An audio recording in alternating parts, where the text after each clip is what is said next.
My sister's wedding was set to be the highlight of our family's year. I handcrafted her centerpieces, designed her venue layout, and paid for nearly everything. A week before the big day, I asked her what time to arrive for the rehearsal dinner. Her response? "You're not invited." What happened next? Well, let's just say the flowers bloomed somewhere else. If you've ever been the reliable one who got kicked aside the moment you were no longer useful, this one's for you. Hit that subscribe button, like this video, and comment with the worst betrayal you've ever faced. Let's dive into how I turned a wedding betrayal into poetic justice. I'm Eliza Monroe, 30 years old, interior designer, dog mom, loyal to a fault, and, as I've come to realize, the family doormat with a Pinterest board and a power drill. I live in Atlanta, where I run a small but growing interior design studio. I specialize in boutique events, cozy spaces, and curated aesthetics that feel like home the second you walk in. I'm proud of what I've built. Every inch of my life, I carved on my own terms. But in my family, I'm not the successful designer, or even just Eliza. I'm the one who handles things. Need a last-minute birthday cake? I'll bake it. Need someone to dog sit, carpool, pick up dry cleaning, book your baby shower venue, or talk the florist out of charging late fees? I'm your girl. I'm the person who remembers everyone's allergies, arrives early with tape and scissors, and packs a mini first aid kit just in case. I don't even think about it anymore. It's muscle memory. It started when we were kids, really. Brittany, my younger sister by 4 years, was the whirlwind. She was all laughter and drama, every room's center of gravity. And I was the one who made sure the party had cups and the camera battery was charged. Fast forward 2 decades, and not much has changed. Brittany's 26 now. She's still bubbly, still beautiful, still a little reckless in the kind of way that always seems to land on her feet, just never by her own effort. She met her fiancé, Austin, at a rooftop bar on New Year's Eve. By Valentine's Day, they were living together. By summer, they were engaged. Was it fast? Yes. Did she ask for my opinion? No. So I smiled and said congratulations and offered to help however I could, because that's what I do. Our parents are both retired and living mostly on Social Security. Brittany works part-time at a boutique, barely covering rent. So when money got tight, as it inevitably does with weddings, I stepped up.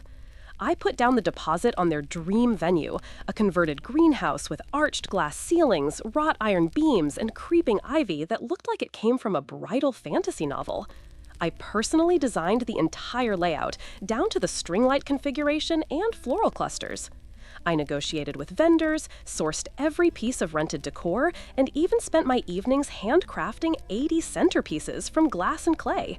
I'm not talking about lazy mason jars either. I mean kiln-fired clay bowls etched with tiny ivy vines, filled with layered moss, tea lights, and dried wildflowers that I preserved myself. Every weekend, I hit antique shops for frames, napkin rings, and vintage brass candlesticks. Every weekday, I squeezed in calls with vendors during lunch breaks or while waiting for renderings to export. And despite the hours, the stress, and the cost, I was happy. I felt like I was finally part of something with Brittany, like I wasn't just fixing a mess. I was building something beautiful together. For once, I wasn't the one stepping in. I was included. I was wanted. Or so I thought. 1 week before the wedding, 1 week before the ceremony I'd practically willed into existence, 1 week before the vows Brittany said she dreamed about since she was 15. I sent a simple, casual text. "Hey, what time's the rehearsal dinner Friday? I want to block off my work schedule." 3 hours passed. Then the message came, flat, surgical, like someone cutting a wire without flinching. "Hey, so actually, we had to make some tough calls with the guest list. Venue's tight, we couldn't invite everyone. Hope you understand." At first, I laughed out loud. Not because it was funny, but because it was absurd. Like one of those stress dreams where you show up to class and everyone else is graduating without you. I waited, half expecting a follow-up. Maybe a "just kidding" or "LOL, got you," or at the very least a phone call. Nothing. And then the group text. "Hey fam, just a quick update. Due to limited seating, we had to cut a few guests. Nothing personal. Love you all." I scrolled through the list of recipients. My heart beat louder with each swipe. My name wasn't there. Neither was my +1. Not even as a maybe. not even as an afterthought. I refreshed the message thread, convinced I'd missed something. A hidden attachment, a misdirected email, some context. There was none. Let me say this again, because I had to say it out loud to myself twice just to believe it. I had paid for the venue. I had designed every floral arrangement. I had made her Pinterest board come to life. I had handcrafted 80 centerpieces with my own 2 hands and hot glue burns to prove it. And I wasn't even going to be there. I didn't throw my phone. I didn't call her screaming. I didn't even cry. I just sat there on my studio couch, still in work clothes, with my inbox pinging in the background, and a faint smell of lavender wax from the candles I had made for her reception tables. I stared at that text for 10 minutes, maybe more. I felt cold, not angry, not yet, just hollow, like someone had scooped out a soft part of me and left an empty cavity. I couldn't find the words to fit the shape of the betrayal. It wasn't about the invite, not really. It was what the lack of it meant. I wasn't her sister, not in this story. I was the unpaid vendor, the convenience, the tool she used to build her fantasy and discarded once the job was done. And suddenly, everything clicked backward in my head like a bad movie reel. The late-night calls that turned into info dumps, the meetings I took on her behalf because she was too anxious, the way she never offered to reimburse me, not even for the gas or lunch during decor hauls. Even when I asked if she wanted to go with me to the rental warehouse to pick linen colors, she bailed last minute, claimed Austin's mom wanted to brunch. I was never her partner in this. I was her placeholder, a convenient substitute for the money she didn't have and the effort she didn't want to give. I checked my call logs. No missed calls, no voicemail, nothing from our parents either. They must have known. They had to know. There's no way Brittany would have made a cut that big without talking to Mom. And if Mom knew and didn't say anything, well, that was its own answer. This wasn't a misunderstanding. This wasn't a mistake. It was a decision, a choice made well in advance, masked with emoji apologies and cowardly silence. And the worst part, she didn't even have the decency to lie to me my face. She let me stitch her dream together like a seamstress in the attic, and the moment it was presentable enough to parade in front of guests, she bolted the door behind her. That was the night I realized something important. I wasn't family. I was a service. And like all services, I had terms. That night, I didn't scream. I didn't reply. I didn't cry. I poured myself a glass of Cabernet, 2018, one of the good bottles I'd been saving, and sat in the glow of my laptop screen listening to the quiet hum of my studio. Then I opened the folder labeled Brittany plus Austin Wedding. Inside were spreadsheets, contracts, contact lists, renderings. Over 200 hours of work, neatly sorted, itemized, archived like evidence. And suddenly, that's exactly what it felt like. Evidence. The florist? Booked under my name. The tableware rentals? My credit card on file. The string quartet? I had negotiated their rate. The ivy-covered arch Brittany said made her feel like a forest princess? Custom built by my carpenter friend. The venue contract? You guessed it, signed by me. Because Brittany didn't want the stress. I had always been the one to step up. At every Thanksgiving, every holiday, every chaotic birthday dinner that ended in someone crying over the cheesecake, I held it together. While others unraveled, I wrapped duct tape around the seams. It was what I did, who I was. Eliza Monroe, dependable, unshakable, quietly indispensable. But sitting there in my yoga pants, surrounded by receipts and glue guns and unopened RSVP cards, I saw it clearly for the first time. I wasn't being kind. I was being used. And the worst part? I had let it happen for years. I had tried to be the bigger person, the helper, the peacekeeper, the fixer. Where had it gotten me? Cut from the guest list, no explanation, no apology, not even a courtesy call. So I stopped fixing. Over the next 48 hours, I unraveled the wedding like a dropped spool of thread. The florist canceled, politely. The linens and glassware pulled for non-payment, which was true, because Brittany never paid a dime. The quartet released from their contract with my thanks. The call to the venue was the hardest because I had loved that place. The manager was sympathetic, if confused. I used the words fraudulent booking carefully, and by the time the conversation ended, the date had been frozen pending investigation. There were no angry emails, no slamming doors, just surgical precision. I boxed up every centerpiece with care. The terracotta vases I had hand-painted in soft greens and creams, the pressed glass votives, the dried eucalyptus bundles I'd wrapped in twine, each tagged with a tiny wooden sign that said, "Love grows here." It was never about revenge, not really. It was about dignity. For the first time in a long time, I stopped doing what was expected of me. I started doing what was right for me. My phone buzzed a few times, text from Brittany, from Mom, a missed call from Austin's number. I didn't answer. I wasn't ready to hear excuses disguised as apologies. I needed space to see clearly again, and what I saw was this. I was never Brittany's sister in the ways that counted. I was her unpaid labor, her emergency fund, her human Pinterest board. I was done. I spent that evening in my studio, humming along to the lo-fi playlist I always used when designing layouts. But I wasn't working on weddings anymore. I was sketching something else, something of my own. A new client had just booked me for a boutique hotel lobby renovation, a solo project, all mine. The last thing I did before shutting my laptop was draft one final email. Not to Brittany, not to my family, to myself. I wrote, "You don't owe anyone your time just because they expect it. You don't have to show up just because you always have.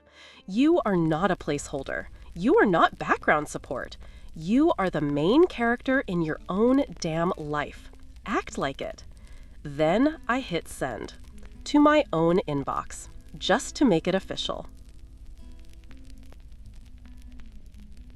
There's a women's shelter 2 miles from my apartment. Nothing fancy, just a red brick building tucked between a laundromat and an auto parts store, with a sun-bleached sign out front and a small community garden in back. I'd volunteered there on and off over the years. Resume workshops, coat drives, even helped repaint their front desk area once when the old color peeled like burnt toast. They were always kind. Tired, yes. Overworked, absolutely. But kind in that warm, sincere way you don't see much anymore. I remembered, as I was boxing up the centerpieces, that they had mentioned an upcoming gala, spring fundraiser, silent auction. Someone had joked at a meeting once that it would probably be folding chairs and a Costco sheet cake. Not anymore. I showed up at their back entrance with my SUV packed to the ceiling. Terracotta vases cradled in towels, fairy lights tangled like seaweed, wax-sealed menus carefully stacked beside glass candle holders, and boxes of pressed flowers. My trunk looked like the inside of a very delicate apocalypse bunker. When the staff opened the door, their eyes went wide. One woman gasped. Another blinked at the eucalyptus garlands and mouthed, "Oh my God," like she'd seen a unicorn. "These are beautiful," one of them whispered, fingers gently tracing the edge of a carved wooden name card. "We could never afford anything like this." I felt my throat tighten in a way I hadn't allowed it to since Brittany's text. I didn't explain. I didn't say the word wedding once. I just smiled, unloaded the car, and asked where they wanted everything. Over the next 24 hours, I transformed their event space, usually a multi-purpose room with mismatched folding tables, into a place that looked like it had been ripped straight from a magazine spread. I draped gauze runners over long communal tables, arranged flickering candles in clusters of 3, and tied ribbons around chairs that didn't match, but suddenly felt like they did. Every detail I had envisioned for Brittany's wedding, the soft lighting, the vintage place settings, the delicate white flowers tucked into pale blue vases, I recreated here, not out of spite, but out of hope that the love I'd poured into those pieces might finally land somewhere it could bloom. There were no demands, no last-minute changes, no, actually, can you make it blush instead of sage text messages at 2 a.m.? Just gratitude. Just smiles. The night of the gala, the space glowed. Warm, golden light danced along the walls. The women, guests, volunteers walked in wearing their best dresses and left their burdens at the door. There was laughter, there was clinking silverware, there was music, a little offbeat, played through an old speaker system that buzzed slightly every time the bass dropped. It was, without question, the most beautiful event I had ever helped create. Someone snapped a panoramic photo of the room. Soft focus, twinkling lights, smiling faces beneath swags of linen and ivy. I posted it later that night on Instagram. No tags, no context, just one caption. Glad the centerpieces went to people who actually wanted me there. That was it. The message wasn't for anyone in particular. And yet, it was. By morning, my inbox was buzzing. Some messages were quiet, subtle. People from high school I hadn't talked to in years commented with heart emojis or sent a DM. This is gorgeous. Wow. Others, not so subtle. My cousin messaged, wait, this wasn't Brittany's wedding? A former vendor I'd worked with replied to the story with, glad they found a better home. She didn't deserve your work. Even my uncle, who's barely figured out how to like things, called me. Called, not text. Hey kiddo, he said, just saw your photo. That looked special, really special. Proud of you. It wasn't about going viral. It wasn't about proving a point. It was about reclaiming my power. For so long, I had been stuck in a loop. Give, smooth over, apologize for existing too loudly, then shrink back into the wings while someone else took the spotlight, usually Brittany. But this time, I stepped forward, quietly, with purpose. That Monday, the shelter director called. They wanted to know if I'd be interested in helping redesign their community room permanently. Small budget, she warned, but they could pay me something. I said yes without hesitation. Tuesday, a friend tagged me in a post. A design blogger with a huge following had reposted my gala photo. This is what repurposed beauty looks like, it read. Wednesday, my phone rang while I was at the fabric store. The number was New York-based. Magazine editor. She had seen the photo. She had questions. And suddenly, the thing that had almost broken me, the thing I'd once thought was just wasted time and crushed clay, became the thing that launched something new. Not a career shift exactly, more like a soul shift. I didn't need Brittany's approval, or my mom, or anyone else's permission to be the main character of my own life. All I needed was a moment, a spark, a chance to pour my effort into something that loved me back. And that's what the gala gave me. A room full of women who weren't influencers or brides-to-be or mompreneurs, just humans, rebuilding, just like me. And in the middle of it all, flickering in the candlelight like a promise kept, were my centerpieces. Finally, where they belonged. The wedding, as it turns out, still happened. Not at the vineyard I booked, not with the hand calligraphed signs or antique glassware or the 12-foot eucalyptus arch I had built with my own hands. Nope. It happened in someone's backyard, behind Austin's cousin's trailer, to be exact.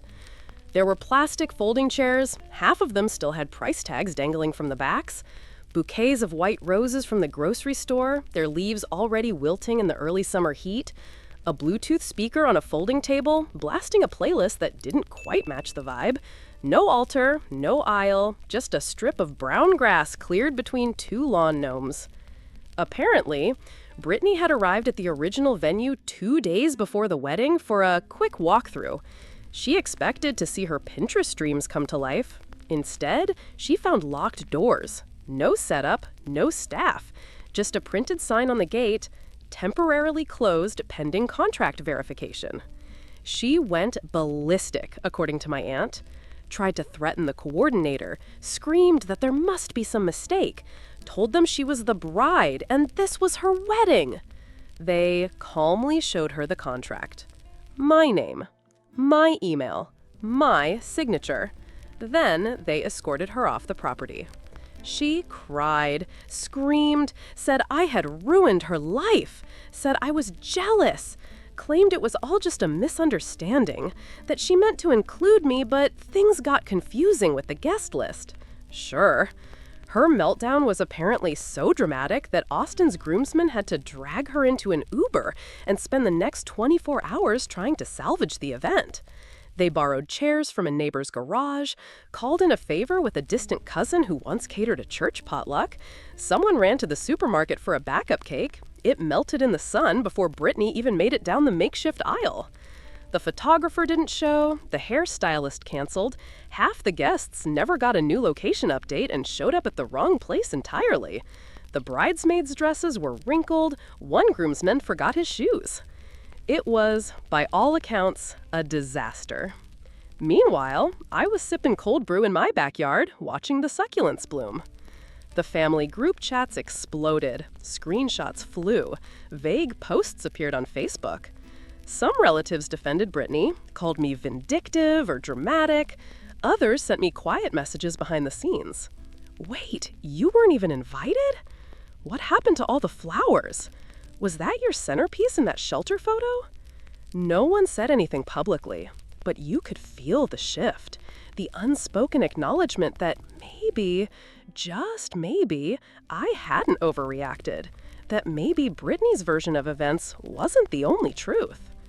As for Brittany, she didn't text, didn't call, didn't explain. She just unfollowed me on Instagram. I didn't block her, I didn't post anything else, I just let the silence stretch. 2 days later, I got the message that changed everything. A direct DM from a lifestyle magazine editor I'd followed for years.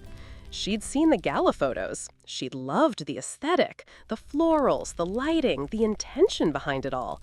Her message was short, but it lit up my chest like a firework. Your aesthetic is stunning. Would you be open to being featured in our summer events edition? I stared at the screen for a long time. My thumb hovered over the keyboard. Then I smiled and typed, "Yes, I'd love to." It wasn't just about the feature. It wasn't even about the recognition. It was the validation, quiet, powerful, that I didn't need to be useful to be valuable. That my worth wasn't tied to how well I could serve others. That creating beauty wasn't something I owed to people who didn't see me. It belonged to me. In the following days, I received a wave of support. Vendors I had worked with in the past reached out asking to collaborate. One small business owner offered to sponsor my supplies if I ever wanted to host community workshops. A nonprofit message to ask if I could help them revamp their annual benefit. Suddenly, I wasn't Brittany's sister who does design stuff. I was just me, standing on my own 2 feet, running a small creative business, saying yes to what I wanted instead of what was expected. And Brittany? Well, last I heard, she was still trying to get a refund from the bakery for the melted cake. Life has a funny way of balancing things out. Sometimes justice isn't loud. It's not slamming doors or courtroom speeches or explosive confrontations. Sometimes it's just peace. And finally, after years of letting people write my story for me, I had picked up the pen. I never got a thank you from Brittany, no apology, just silence. But you know what? I didn't need it. For the first time in years, I wasn't the fixer. I wasn't the one patching up messes, smoothing out the family drama, or swallowing my hurt. I was the one drawing a line. And when I looked at the pictures of the gala, real smiles, real joy, real gratitude, I knew I had done the right thing. Justice doesn't always come with a gavel or a grand gesture. Sometimes it's a quiet reclaiming of what was yours all along. There's a fine line between being supportive and being used. Sometimes standing up for yourself isn't about confrontation. It's about choosing where your energy goes. I gave my sister the wedding she didn't deserve and gave that beauty to those who did. Have you ever had to reclaim your worth after being disrespected by family? Drop your stories in the comments. I want to hear them. If this hit close to home, like the video, subscribe for more true stories of justice served cold, and share it with someone who always puts others first. They might need this. Thank you for listening.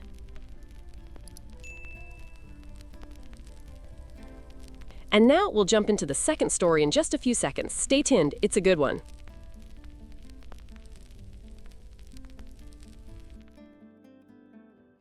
My cousin stood behind the counter of her brand new cafe across the street, serving my signature pastry, the one I spent 3 years perfecting. And all I could think was, she thinks she won, but she signed something she never read. If you've ever felt betrayed by someone close or wished you could serve just as cold or freshly baked, then you're gonna love this story. Tap that subscribe button, hit like, and drop a comment about the pettiest revenge you've ever seen. Let's get into it. My name is Jade Lynn. I'm 33 years old, and I run a small artisanal cafe called Hearth and Bloom, tucked beneath a canopy of maple trees in Portland. To most people, it's just a cozy place to grab a pastry and a strong cup of coffee, but for me, it's the living, breathing proof that you can start over and build something beautiful from the ashes of burnout. 3 years ago, I walked away from a soul-sucking job in corporate food marketing. On paper, I was thriving. Title, salary, downtown office. But inside, I was slowly dissolving. I spent my days manufacturing authenticity for brands that couldn't spell integrity, churning out campaigns I didn't believe in. I remember sitting in a client meeting for a frozen muffin conglomerate, watching them brainstorm how to fake hand-stamped bakery bags. And something just snapped. I quit that afternoon. No plan, just a recipe binder, a savings account, and a desperate need to make something that felt real. I took a lease on a dusty corner shop, scrubbed the tiles myself, painted the walls lavender and sage. I learned to fix a broken espresso machine with YouTube tutorials. I sourced every bean, every berry, every stick of cinnamon. My hands cracked from early mornings and endless dough. But slowly, people came. They tasted, they returned. Now our pastries usually sell out by 10 a.m., and I know most regulars by name. It's not flashy, but it's mine. Then Leanna showed up. My cousin. We drifted apart after our teens, mostly birthday texts and the occasional like on Instagram. She arrived unannounced one rainy Wednesday, suitcase in tow, fresh from a messy breakup and no job in sight. Her eyes were puffy, her voice brittle. She was family. What else could I do? I offered her a job. Nothing big. Cashier, part-time. I didn't need the help, but I figured she could use the stability and maybe some comfort. At first, it was sweet. We laughed like kids again, snuck bites of croissants behind the counter. She started asking about my baking process, how I priced things, where I found my ingredients. I thought it was curiosity, reconnecting, maybe even admiration. I had no idea I was feeding a snake. About 6 weeks into working at Hearth and Bloom, I noticed a shift in Leanna. She used to stick to the front register, chatting with customers and sneaking extra biscotti to togglers, but suddenly she started hovering in the kitchen. At first, I welcomed it. Maybe she wanted to learn, to grow. I even showed her how to properly fold butter into croissant dough one quiet afternoon, feeling a flicker of pride. Then it became odd. She'd linger after her shift ended, pretending to wipe counters while her eyes darted to my recipe binder. I caught her scribbling notes into her phone more than once. And once, early one morning, I saw the glint of her camera flash bounce off a tray of unbaked pastries. She froze when she saw me, laughed it off. "Just getting inspo for a future food blog," she said. I wanted to believe her, truly I did, because the alternative, that she was stealing from me, felt too brutal to entertain. But denial is soft. It lets betrayal creep in wearing cozy shoes. One morning, exactly 4 weeks before my new seasonal menu launch, a lineup I'd been refining since last fall, Leanna quit. No warning. Just waltzed in 10 minutes late and announced she was leaving to pursue something more aligned with her personal vision. No hug, no thank you, just a folded apron on the counter and the faintest smirk. I was stunned, but I let her go. I figured she'd move on, maybe start that blog she talked about or join a bakery downtown. I was wrong. 1 week later, I showed up early to prep a catering order and saw a crowd forming across the street. Balloons, ribbon cutting, the smell of lemon glaze in the air. It was a new cafe. The name hit me first. Lemon and Bloom. I felt a chill crawl down my spine. The lettering style on the sign, almost a twin of mine. Curvy, hand-lettered font with a floral motif. The exterior, same sage green I had spent 3 weekends painting, brushstroke by brushstroke. Even the hanging planters looked familiar. But the real gut punch came when I pulled up the online menu later that night. Front and center, citrus and bloom cake. It was my lavender citrus loaf, the one I spent 2 years perfecting, tinkering with zest ratios and infusing just enough lavender to be fragrant but not soapy. She'd changed the name, slightly. That was it. My hands went numb. I kept blinking at the screen, hoping I was hallucinating, but there it was. And beneath it, phrases lifted from my own descriptions, bright notes of spring, delicate crumb, a hug in pastry form. I couldn't move for minutes. I just sat there, listening to the low hum of my refrigerator and the sound of my own pulse in my ears. Then the text started rolling in. "Jade, is that your new place across the street? Wait, did you open a second location?" Customers were confused. Worse, some thought I was trying to compete with myself. One person even asked if I had franchised. I wanted to scream, to drag a chair into the middle of the street and shout the truth, but I didn't. I just stared across the road at that polished little storefront and felt something twist inside me. Not just rage, but betrayal so sharp it burned. She didn't just steal my recipe. She stole my identity, my aesthetic, my voice, my trust. And she didn't just do it anywhere. She did it right in front of me. Like she wanted me to see. Like she thought I was too soft, too polite, too Portland nice to fight back. She must have forgotten what I used to do for a living. Because while she thought I was just a baker, I was once the strategist behind multi-million-dollar food brands. I knew how to position, how to build buzz, how to make noise without ever raising my voice. She had no idea the storm she'd just baked herself into. And I was just getting started. I didn't rage, I didn't scream, I smiled. Then I got to work. While she posed under lemon-colored signage and posted soft focus reels of her morning bakes, I slipped into strategy mode, quietly, precisely. First up, the dusty file cabinet in my office.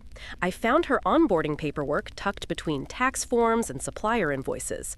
There it was, page 5, signed and dated, the NDA, a non-disclosure clause I'd written myself after a summer intern once tried to pitch my scone recipe to a hotel chain. I'd added it as standard protocol ever since. At the time, it felt like overkill. Now it felt like insurance finally paying off. I scanned it, emailed it to my lawyer, then exhaled, slow and steady. The next day, we sent her a formal notice, a clear, professional cease and desist, calm in tone, ironclad in content. I expected her to laugh it off, but I wasn't banking on just legal routes. I went to work on what I knew best, brand presence. I reached out to old PR contacts, people I'd built campaigns with back in my corporate days. Within a week, Hearth and Bloom had a full calendar of community events, small business showcases, pop-ups with beloved Portland florists, even a Sunday kids baking workshop that sold out in 3 hours.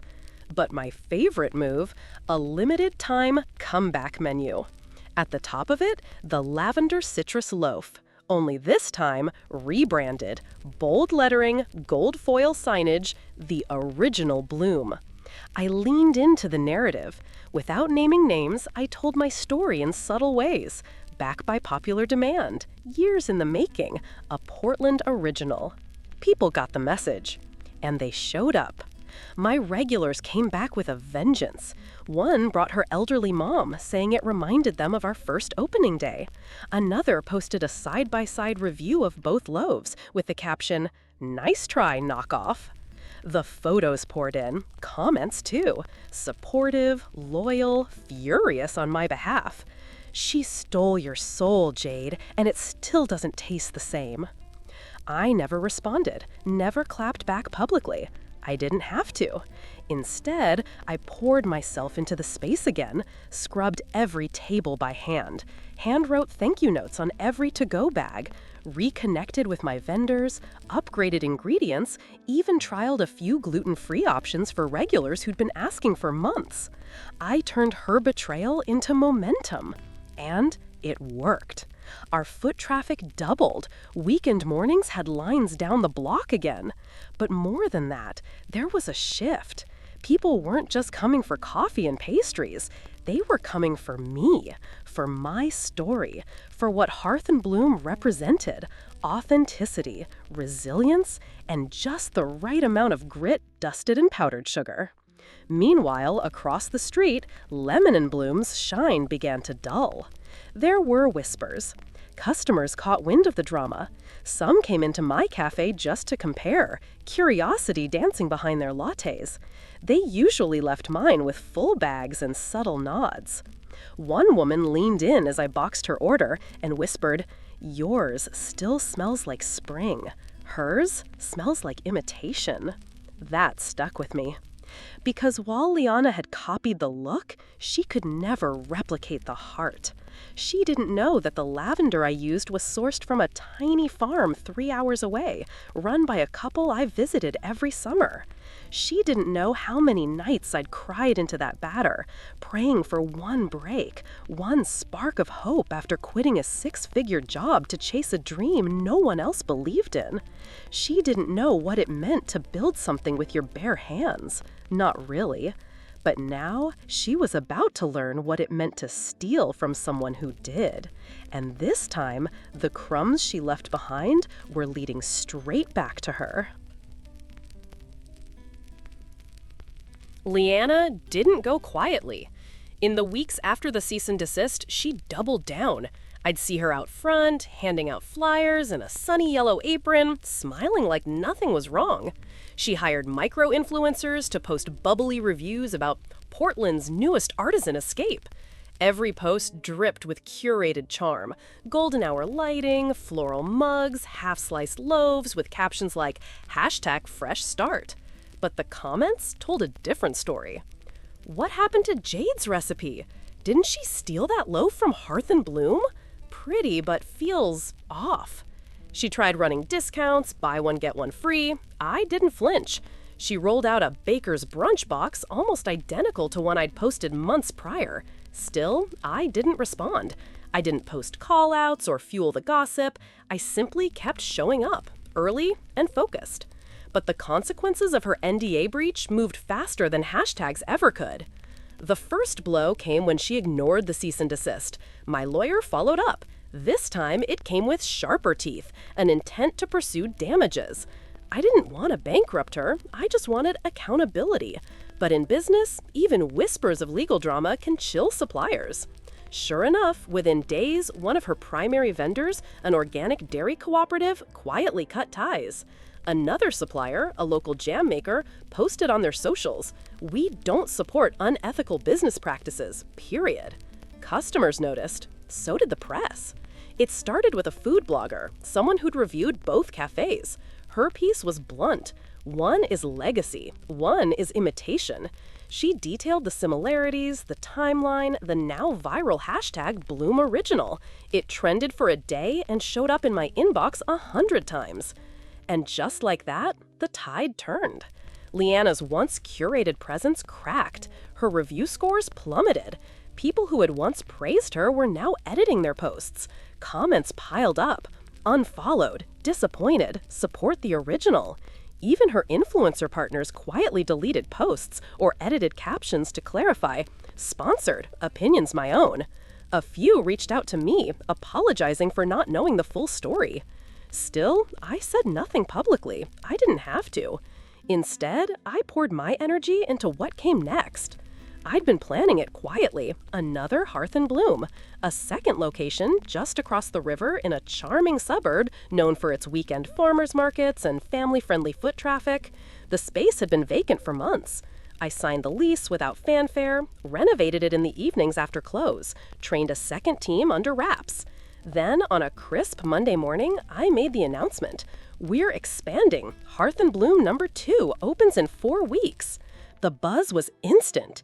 Emails, DMs, calls from local vendors, food writers, even a small morning news crew.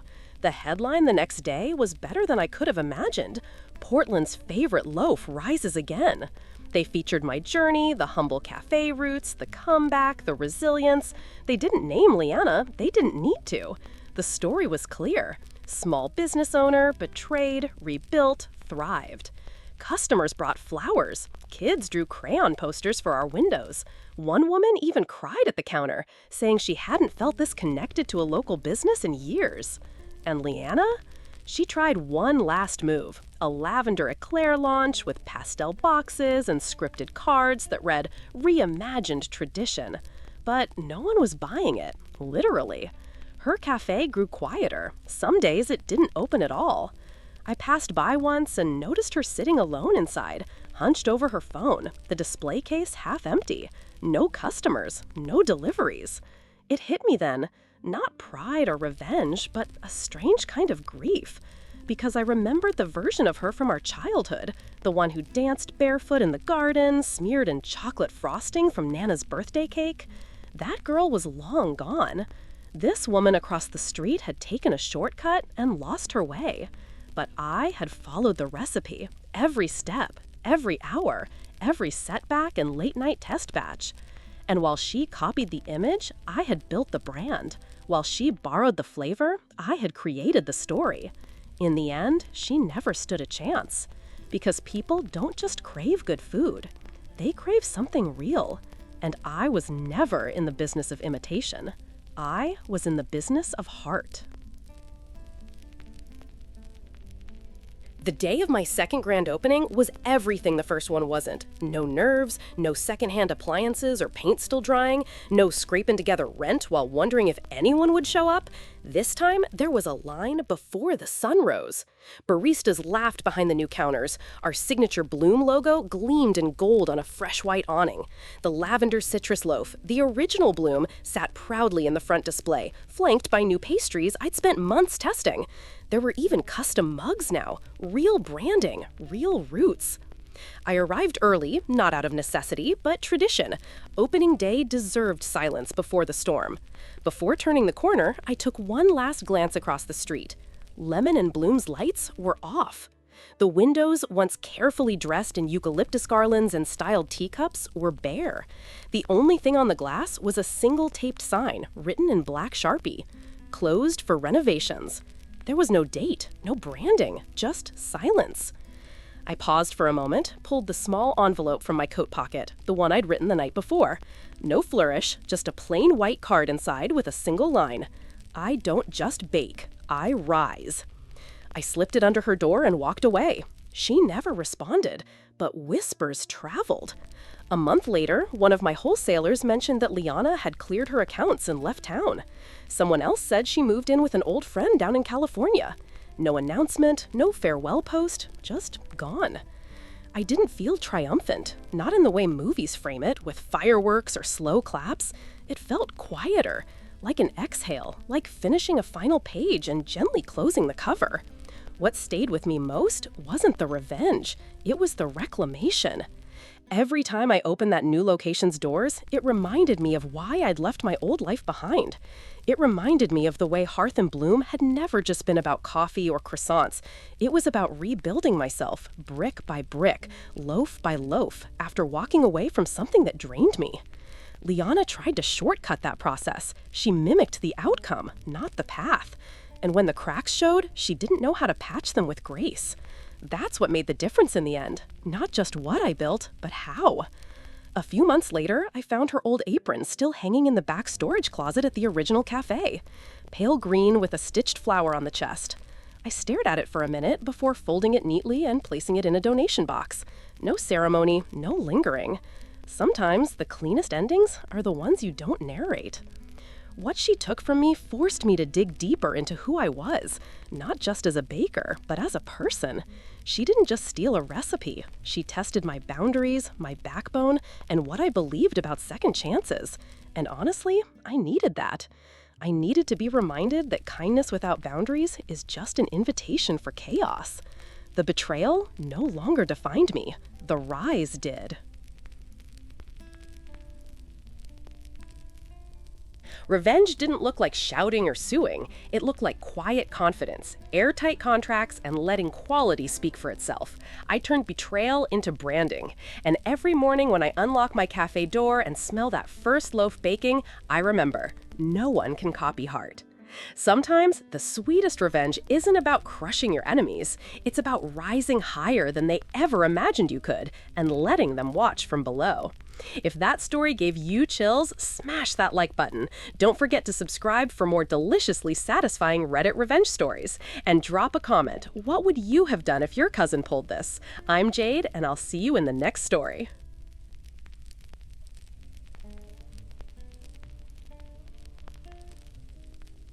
I thought I was paranoid until I found a camera hidden behind my mirror. And it wasn't just watching me, it was recording everything. What I did next, let's just say he'll never spy again.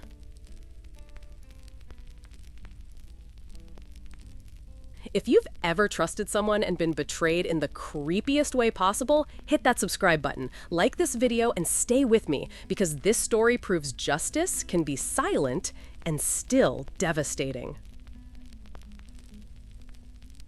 Before everything happened, before the cameras, the betrayal, and the police reports, I was just trying to build a life that felt like my own.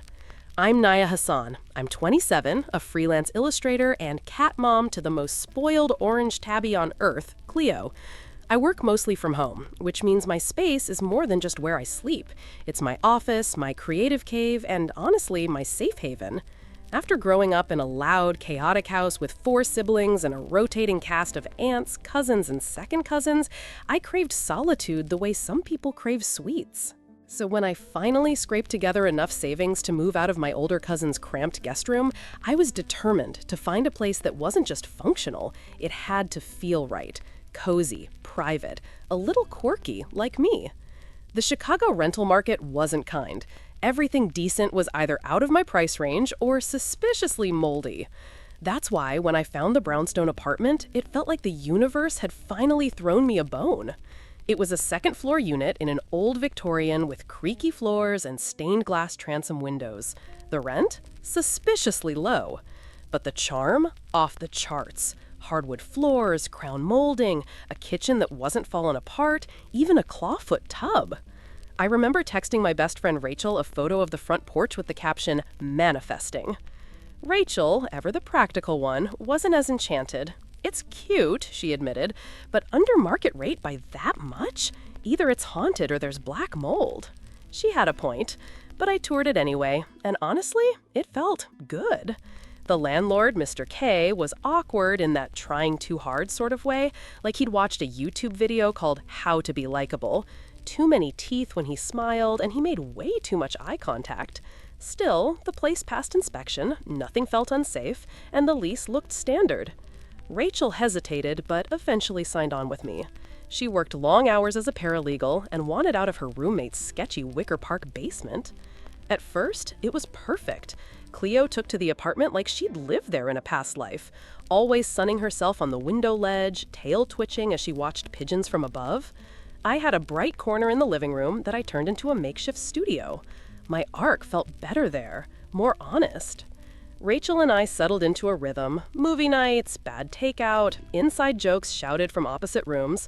We weren't without our passive-aggressive notes about dishes or who left the AC blasting, but we were solid. Then, about 6 weeks in, I started to notice small things. Nothing dramatic, just off. My makeup drawer would be open slightly, even though I always closed it. My sketchbook wasn't in the same spot.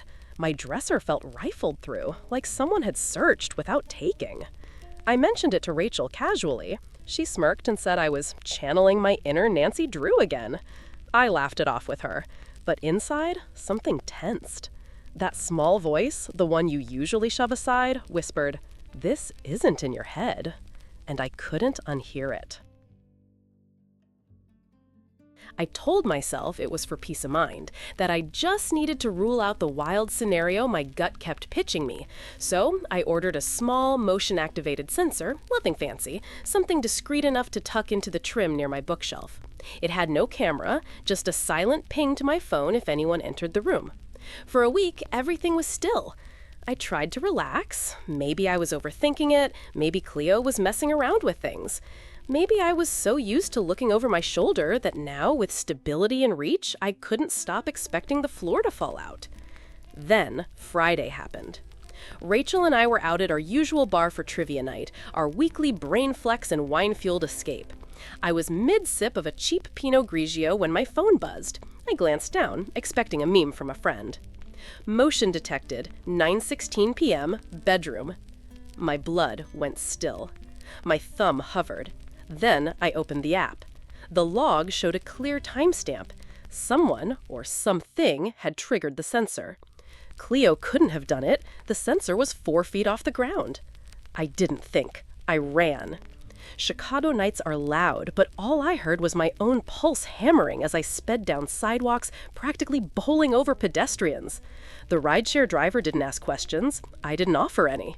When I got home, the front door was locked. Everything looked normal. Rachel wasn't back yet. But Cleo wasn't at the window like usual. I found her curled up in the closet, ears flat, eyes huge. I checked every room, every corner, heart in my throat. No one there, nothing obvious missing. Then I opened my laptop. The footage was grainy. The low-light sensor had kicked in, turning everything into grayscale shadows. But there was definitely someone in my room. Not Rachel. Too tall, broader shoulders, wearing gloves, moving slowly, deliberately. He didn't take anything, not visibly, just looked around, paused by my dresser, then slipped out. My mouth went dry. My whole body went cold. The footage ended. I didn't sleep that night. I sat on the couch with Cleo curled in my lap and stared at the hallway. The apartment felt different now. Not mine. Not safe. I wanted to tell Rachel, but I hesitated. She'd laugh it off, or worse, not believe me. And if I told her and we confronted Mr. K too early, we might lose our chance to prove anything. I needed something undeniable, a smoking gun. So I set a trap. I took an old decorative box I hadn't used in years, something that looked valuable but wasn't. I lined it with fake velvet, added a couple of costume rings, and nestled a small AirTag inside. I placed it dead center on my dresser. And I waited. Each day I checked its location. Still there, still safe, still untouched. Until Sunday. I got back from the grocery store and headed to my room out of habit. The jewelry box was gone. Not knocked off, not misplaced, gone. I tried to stay calm. I pinged the AirTag. The signal was faint, but it was still inside the building. It had moved. My stomach twisted. I followed the location dot, pacing the hallways like a ghost. It wasn't on our floor. The dot was pulsing from the basement, and it wasn't moving anymore. I stared down the stairwell to the lower level. No one ever really used it, just for storage and maintenance access. The door to the storage room was always locked. Rachel had tried once, early on, when looking for a place to stash her old textbooks. But now I had a new plan. And this time, I wouldn't just walk in with suspicions. I'd walk out with proof. I didn't tell Rachel. Not yet. I couldn't. Not without undeniable proof. What I had was creepy, yes, alarming, but not enough to stop someone like Mr. K, not if he was smart, not if he knew how to toe the line between invasive and illegal. So I baited the hook. The fake jewelry box looked just real enough. A glossy cherrywood finish, soft velvet inside, 2 costume rings I picked up from a thrift shop. But the prize was underneath. A tiny tucked-away AirTag, courtesy of a friend who worked IT security. It pinged silently, updated passively, and most importantly, it would tell me exactly where it went. I left it on my dresser, angled just so. Then I waited. 2 days of nothing. Then on Tuesday, while I was at a library cafe sketching with headphones on, I got the ping. AirTag moved. Last seen, basement level. My hands went cold. I zoomed in on the map. It wasn't just nearby, it was stationary. Below. I waited until midnight. I needed cover. Quiet hallways, no neighbors watching. I grabbed gloves, a flashlight, and the full keyring Mr. K gave us when we moved in. It didn't include a basement key, but I figured he wasn't as careful as he thought. And I was right. The basement door opened on the third try. I expected cobwebs and paint fumes. What I got was a sterile silence that hummed. The room was long, cement walls lined with dusty shelves and old furniture.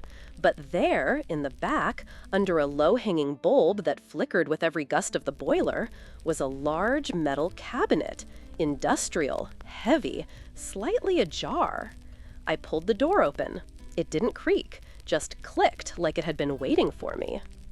Inside were rows of neatly arranged items, labeled manila folders, a small tablet, its screen still glowing, keys on hooks, each labeled with an apartment number, including ours. I picked up the tablet. What I saw made my stomach drop. Live feeds. From our unit. The kitchen, the living room, the hallway, my bedroom, our bathroom. Each one labeled by room. Each one time-stamped. Some were recording, some looping, but all were functioning. I scrolled, feed after feed, more units, more names, our neighbors, the single dad down the hall, the retired couple on the second floor, the newlyweds upstairs. I should have screamed. I should have hurled the tablet at the wall, but I didn't. I needed control more than catharsis. So I slipped my phone from my back pocket and started taking photos. Every angle, every label, every screen. I used Rachel's portable scanner from law school to copy the folder contents incidentally stored in our shared supply cabinet. I placed everything back exactly as I found it, except the tablet. That came with me. I walked up the stairs slowly. My heartbeat didn't match my steps. Every creak in the old wood felt louder now. Rachel was asleep on the couch when I got back. Cleo was curled on her lap, both of them peaceful in a way I no longer recognized. I didn't sleep that night. I stayed at the kitchen table, staring at the tablet, watching as my bedroom camera flickered into black and white. A grainy feed of my own bed, empty now. But it had never been alone, had it? I wasn't just being watched. I'd been studied, cataloged, invaded. Tomorrow, I'd go to the police. But tonight, I let the anger settle, let the shock stretch into silence. And I planned. The morning after I discovered the surveillance setup in the basement, I didn't eat. I didn't even shower. I opened my laptop and started making calls. First to a tenant rights lawyer in the city, someone Rachel had recommended ages ago when our upstairs neighbor wouldn't stop blasting ska at 3 a.m.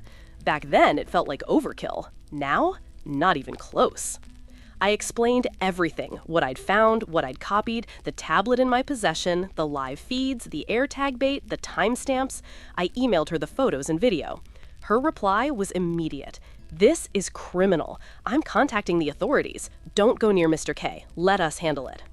Within hours, 2 plainclothes officers met me at the apartment. They were calm but alert, taking everything seriously. One of them asked me to walk through how I discovered it, and I laid it out, step by step. Rachel, still in her robe, sat across from me at the kitchen table, eyes wide, tears streaking her cheeks as she listened. "I thought you were being dramatic," she whispered, her voice cracking. "I joked about Nancy Drew. God, Naya, I'm so sorry." I just shook my head. You weren't supposed to believe me. He wasn't supposed to believe I'd do something about it.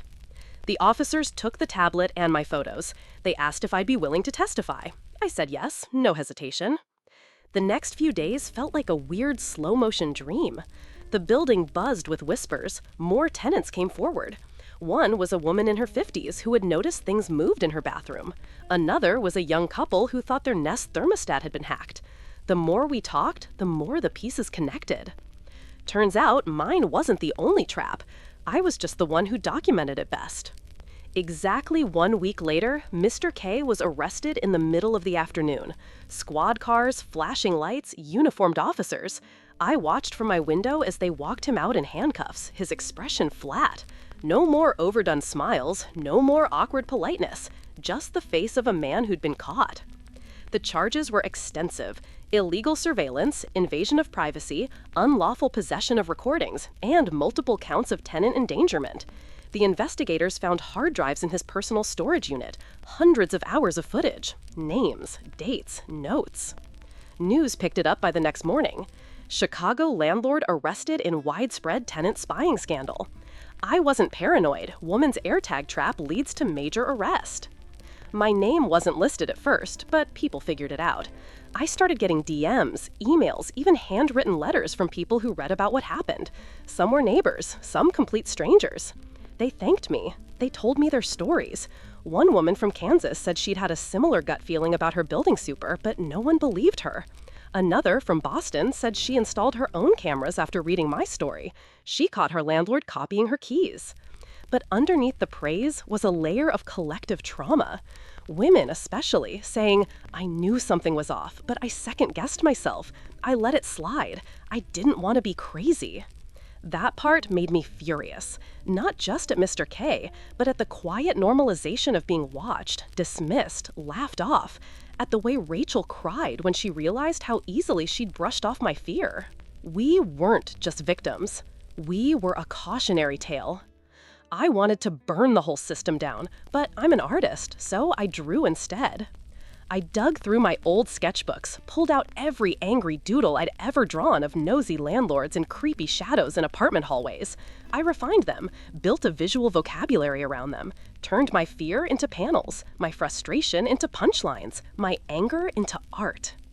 I drew Rachel crying in the kitchen, Cleo hiding in the closet, the grainy footage, the empty hallway, the flicker of the basement light bulb. I stylized it, yes, but I kept it real, because the truth was dramatic. It deserved to be told like a thriller. I spent late nights storyboarding, drawing until my hand cramped, scanning pages, inking digitally. I didn't care if it went viral, I just needed to get it out. But when I posted the first 3 chapters to a small webcomic site, it took off almost instantly. People weren't just reading, they were seeing themselves. And I realized something powerful. Justice isn't always delivered in courtrooms or through breaking news. Sometimes it's shared panel by panel, voice by voice, in the quiet realization that you weren't wrong to be afraid. And if I could give that feeling to just one other person, then everything I went through was worth it.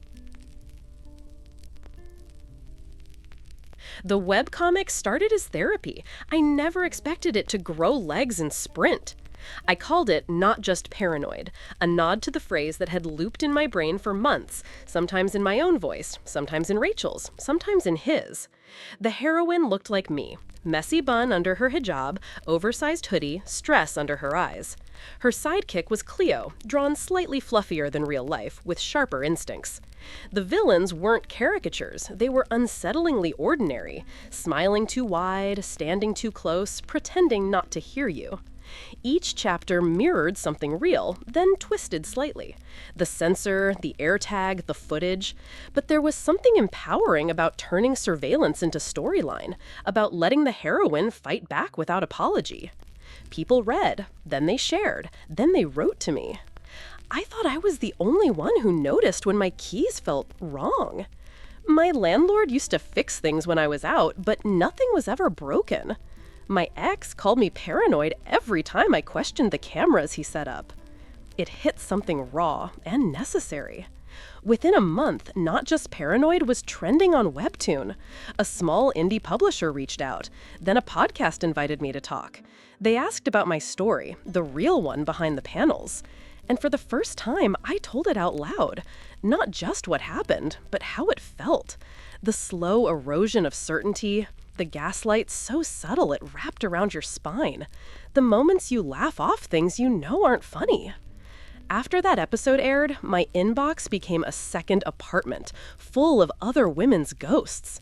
Strangers wrote in, neighbors who'd never reported the knock at 2 a.m., tenants who doubted their own eyes, artists who lost years to living small just to feel safe.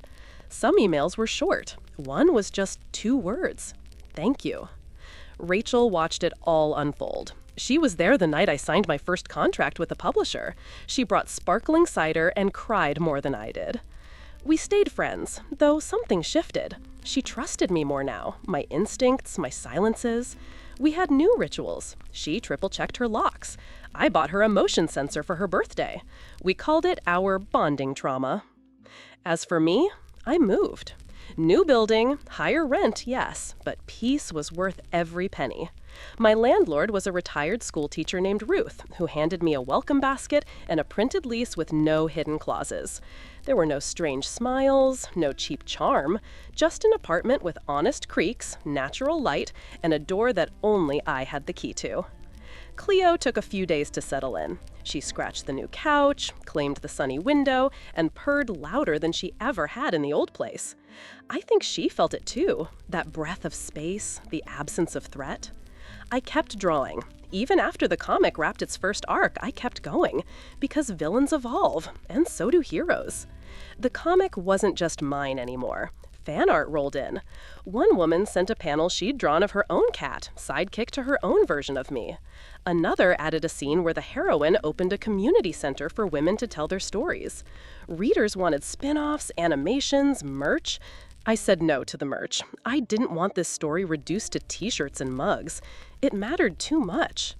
And somewhere in that stretch of months, something subtle changed inside me. I no longer flinched at creaky floors. I didn't over-explain my gut feelings. I stopped apologizing for noticing things. Every time someone called me paranoid, online, in interviews, even in casual conversation, I didn't correct them. I smiled. Because they didn't know. They didn't know that paranoia had kept me alive, that it had led to justice, that it had ignited a movement. And they didn't know that behind every quiet woman who scans a hallway twice, who changes her locks, who pretends to be on the phone when walking home, there might be a story waiting to unfold. Not one of fear, but one of fire. I wasn't just paranoid. I was prepared. When Mr. K stood in court, eyes darting, lips tight, I didn't feel scared. I felt seen, validated. And when the verdict was read, I didn't clap, I didn't cry. I just exhaled. It wasn't about vengeance. It wasn't even about winning. It was about the quiet reclamation of something I hadn't realized I'd lost, my sense of certainty. For months, I'd been walking around doubting the edges of my own reality, convincing myself I was overthinking, too sensitive, imagining things. I'd laughed off unease, brushed aside the pit in my stomach, let someone else narrate my sense of safety. But now, the courtroom echoed with a truth no one could erase. The judge's gavel wasn't just a verdict, it was permission to stop apologizing for noticing. I looked across the aisle. He didn't look at me. Of course he didn't. His expression wasn't rage or regret, just blank discomfort, like a man caught in a game he thought he'd always win. Behind me, Rachel squeezed my hand once and let go. I didn't turn around. I didn't need to. The prosecutor listed the charges again, one by one, and I listened like I was being stitched back together, thread by thread. Each count was a small bandage, each sentence a salve for every sleepless night, every time I second-guessed my instincts, every moment I walked faster with my keys clenched between my fingers. The sentence wasn't as long as I'd hoped. It rarely is. But it was enough. Enough for the story to matter. Enough for others to pay attention. Enough for my name to be written not as a cautionary tale, but as a warning. Don't mistake quiet for weakness. As I stepped out of the courthouse into the sharp Chicago wind, I didn't feel triumphant. I felt grounded, reassembled, whole in a way that had nothing to do with revenge and everything to do with truth. The world believed me now, and more importantly, I believed myself. Sometimes the scariest thing isn't the villain, the silence, the doubt, the voice in your head saying, maybe I'm just imagining it. But here's the truth. Your instincts are valid. Trust them. If you've ever been told you are overreacting, this story's for you. Like, subscribe, and share with someone who trusts their gut, because sometimes that gut is all that stands between safety and danger.